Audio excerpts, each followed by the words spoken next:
right, and we are back here on the GSMC football podcast. And for the third part of the show, we are now going to preview. Well, we're going to start off our previews with previewing the early window games for Week 6. But before I do that, once again, I want to remind you guys to get your comments recognized and to donate or tip to the show. Make sure to go to streamelements.com/gsmcsportsnetwork./tip. Again, that really helps the show. And for bonus coverage materials that are not covered by this broadcast, make sure to go to patreon.com and search up GSMC Sports Network. And that is where you can find all of your exclusive content. So, with that, let's get into the third part of the show, which is previewing the early window games for this weekend. So, obviously, we're going to start in London. We got the early game there. The Ravens and the Titans, these are two teams that know each other well. Obviously, the Ravens and the Titans, they've played each other a couple of times in the playoffs. There was also that game they played in Baltimore during COVID. Well, they played each other twice during the COVID year. Derrick Henry had that walk-off touchdown in overtime. The year before that, the Titans came into Baltimore. Ravens were the 1 seed. Lamar Jackson was the MVP. And the Titans won that game. And then Lamar got his revenge, his first playoff victory ever. And, he was able to best the Titans in that. These teams know each other well. Although, the Titans aren't as good as they were. Obviously, Derrick Henry's getting older. Tannehill isn't as good as he was, a few years ago. They don't have A.J. Brown anymore. They have DeAndre Hopkins now, who actually is coming off of his best game of the season with the Titans, so that's encouraging. This is a different Titans team from a few years ago. And the Ravens, they're coming off of both teams are coming off losses. Titans 23-16 loss to the Colts, and the Ravens losing a very bad game to the Steelers 17-10. A lot of drops and turnovers, and if that doesn't happen, then the Ravens probably win that game. So the spread is +4. I like the Ravens to win the game. The over-under is 42. I'd maybe take the over in the game. I could definitely see this being a close game. I know the Titans, I just can't seem to figure them out. They're so inconsistent. They blow out the Bengals, and then they lose to the Colts. I don't really know. Can't really get a gauge on them. The line was, I think, +3, but now it's up to +4. I like the Ravens in this game. I think they could cover that number. I just don't really like the Titans. I think the Ravens are the better team. Ravens are coming off a bad loss as well. I like them in this matchup to win the game and to cover, so I'll take the Ravens in that matchup. So we'll move on now. And now we're actually back to where I started before I was alerted that I had no sound. So that's good. All right, so let's get into now Washington and Atlanta. So Atlanta's unbeaten at home. Washington, they're coming off of that blowout loss to the Bears on Thursday night. I like the Falcons in this game right now. The spread, Washington's getting the points. They're getting 2.5. I don't like these 2.5-point spreads. I'm not very good at picking them. But you know what? I think Atlanta, they're good at home. Washington, their defense did not play well last week. Sam Howell did have a good game, so I think he's going to put up points. But you know what? I like Atlanta at home. Their defense is kind of underrated too. And Desmond Ridder actually has never lost a home game since he's become the starter for the Falcons. So you know what? I'm gonna go with the Falcons in this game. I think they cover the spread. So give me the Falcons in that game. So now we move on to the next game. We got the Vikings and the Bears, a pair of 1-4 teams. Two teams that are going in the same direction. Actually, I shouldn't say that. The Bears, they came off of that huge win against Washington. The Vikings again losing again. Another one-score game to the Chiefs last week, 27-20. And they also lost their best player, Justin Jefferson, who got placed on IR with the hamstring. So, I like the I like the Bears right now are +3. I mean, it was at +2.5. I like the Bears to win outright. I just think the Vikings, they don't really run the football well. Now they're losing Justin Jefferson. Their defense really isn't that good. I mean, I could see the Vikings definitely winning this game, but I think the Bears, right now, Justin Fields looks like he's playing better. DJ Moore had his breakout game, and I look for that. And, Cole Kmet, he's been looking better as of late as well. Although the one thing that does concern me is the fact that, Roshan Johnson, I think that's how you pronounce his name, I think, and Khalil Herbert are most likely aren't good. Well, Khalil Herbert's not going to play in this game. I don't know what Johnson, I think, is still questionable. So they're kind of dealing with some injuries in their backfield. Deontay Foreman, I think, might finally actually play because he keeps being healthy scratches for these games. But that's the one thing that concerns me is the injuries to the backfield. But I don't know. I just think without Jefferson now, and they can't really run the football, the Vikings, and they turn the ball over a lot too. I think the Bears being at home, I think they win this game. So I'll take the Bears and I'll lay the points.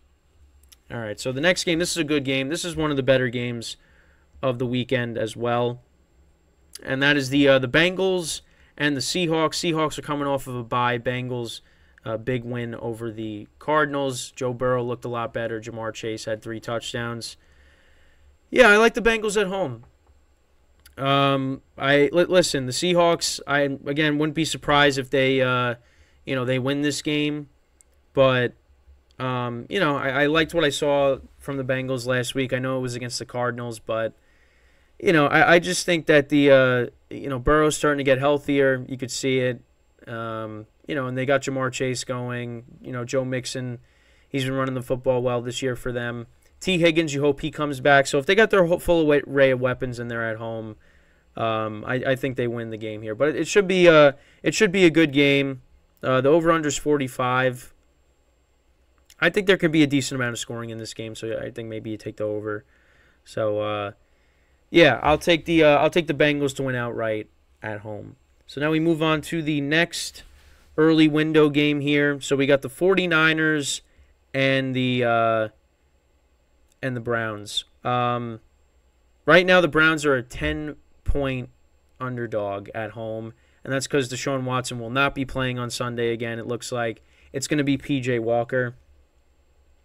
I probably would take. I am taking the Niners, laying the points. I mean, listen, we saw what the Browns did with DTR, quarterback, against the Ravens. I mean, they really couldn't get anything going, and the 49ers are just right now the best team in the NFL. And listen, the Browns, they have a very good defense, but listen, the 49ers, I mean, the Ravens, look what the Ravens did to them without, Watson. Imagine what the 49ers are going to do. I mean, Brock Purdy right now he looks like maybe the favorite to win MVP at the moment. And Christian McCaffrey is a part of that conversation as well. I mean, I think he has also another guy that has a touchdown in like every single game. So, I mean, what else is there to say? 49ers, I think, win this game pretty handily. I think they cover the number. Because in my spread, like with the spread pools on CBS, like the lines don't change. So right now, the spread is still at 5.5. I mean, it jumped all the way up to 10 because now they got P.J. Walker starting, and it's gonna be a rough day for him. I mean, dealing with Nick Bosa in that front.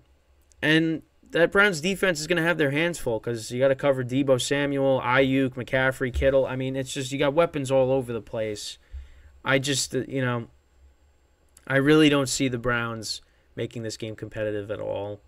So, 49ers win this game pretty handily. And, I'm going to lay the points there, of course. So now we move into another game here, and this could be an interesting game here. So you got the Houston Texans, who are 2-3 against the 3-2 Saints. The Texans, tough loss last week against the Falcons. Saints are 3-2 after blowing out the Patriots last week, 34-0. Texans right now are +1.5. I don't feel confident about it. I could definitely see the Texans pulling off the upset here.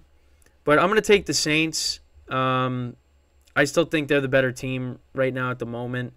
Alvin Kamara's back, and he's looked good so far.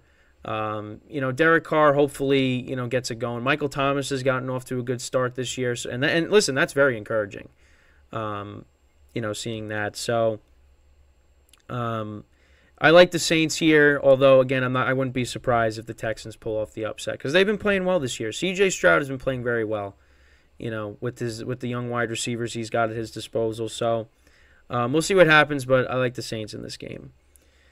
So now we move on to the Colts and the Jaguars. Now, obviously, these two teams played each other in Week 1. The Jaguars got the win there, although Anthony Richardson will not be playing in this matchup. Right now, the Colts are a 4-point underdog. Gardner Minshew will be getting the start, so he'll be playing against his former team. The Jags, they picked up that huge win in London against the Bills. And the Colts, they obviously picked up a big win against the Titans. So both teams are 3-2. And right now, I would take the Colts. I'm going to take the Colts with the points here.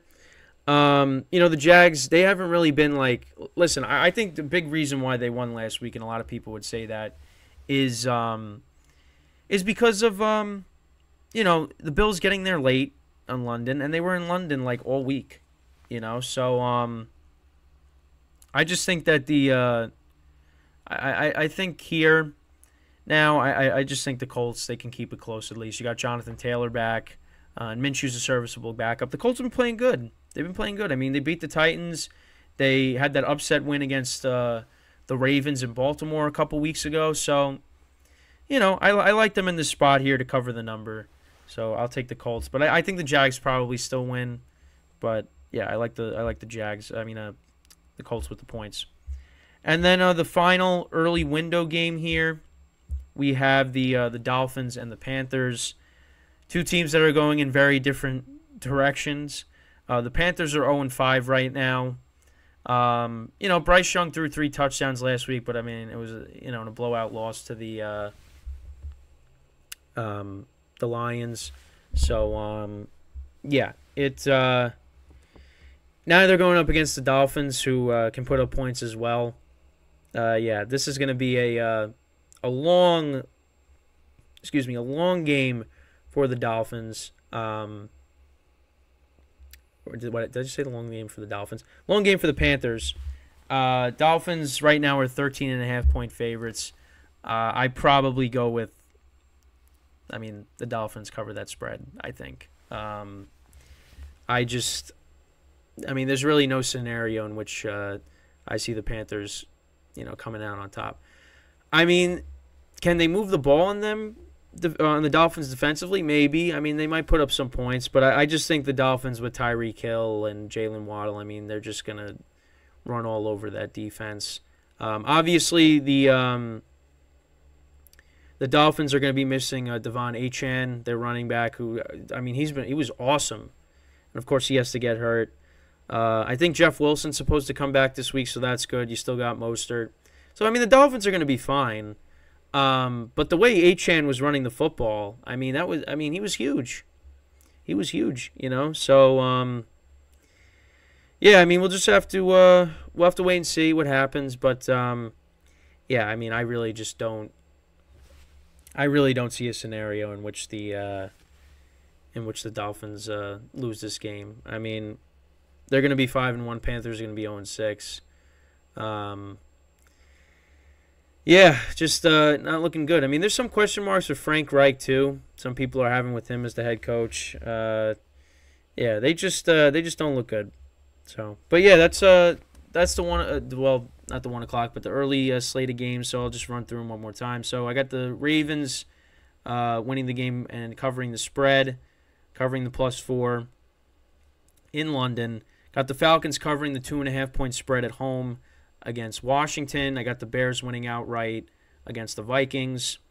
I have the Bengals covering the 2.5-point spread at home against the Seahawks. Niners covering that 10-point spread against the Browns. The Saints winning against the Texans, covering that 1.5-point spread. The Colts, maybe not necessarily winning outright, but at least covering the 4-point spread against the Jags. And then I have the Dolphins, who will be covering the 13.5-point spread against the Panthers at home. So those are all the early window games. So with that, we're gonna next on the show. We are going to. Didn't want to do that. Went backwards. Sorry, everybody. Final segment of the show. We are going to. We're going to preview all the late window games. So we'll go through the Patriots and the Raiders. We obviously did highlight the Lions and the Bucks. Also, yeah, so we don't have to do that. The Cardinals and the Rams will go through. Jets and Eagles. And then, of course, we will have to talk about the Sunday night matchup between the Buffalo Bills. I mean, we don't have to talk about it, but we should because, got to cover every game. We will talk about the Buffalo Bills and the New York Giants, their Sunday night matchup. I'll give my thoughts on that when we come back from our final break of the show. So stick around, and we'll be right back here on the GSMC Football Podcast.